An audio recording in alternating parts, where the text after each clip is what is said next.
to trust people. If you came into my store and I said, this lamp that I've got is pretty good, but the lamp next door is much better, I wouldn't be in business very long. It wouldn't work. If I were ethical, it wouldn't work. So when you say industry cares for people, that's not true.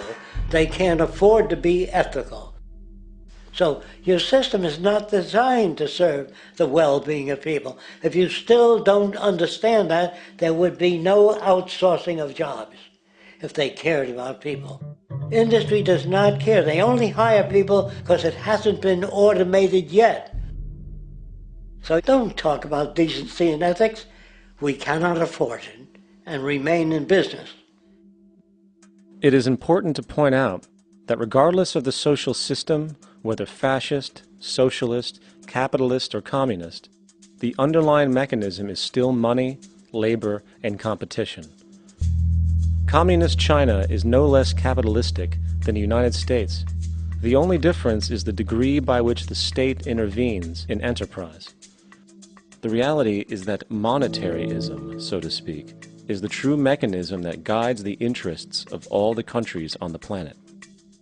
The most aggressive and hence dominant variation of this monetaryism is the free enterprise system. The fundamental perspective as put forth by early free market economists like Adam Smith is that self-interest in competition leads to social prosperity, as the act of competition creates incentive which motivates people to persevere. However, what isn't talked about is how a competition-based economy invariably leads to strategic corruption, power and wealth consolidation, social stratification, technological paralysis, labor abuse, and, ultimately, a covert form of government dictatorship by the rich elite. The word corruption is often defined as moral perversion. If a company dumps toxic waste into the ocean to save money, most people recognize this as corrupt behavior. On a more subtle level, when Walmart moves into a small town and forces small businesses to shut down for they are unable to compete, a gray area emerges. For what exactly is Walmart doing wrong? Why should they care about mom-and-pop organizations they destroy? Yet, even more subtly, when a person gets fired from their job because a new machine has been created which can do the work for less money, people tend to just accept that as the way it is, not seeing the inherent corrupt inhumanity of such an action. Because the fact is, whether it is dumping toxic waste, having a monopoly enterprise, or downsizing the workforce, the motive is the same: profit. They are all different degrees of the same self-preserving mechanism which always puts the well-being of people second to monetary gain. Therefore, corruption is not some byproduct of monetaryism.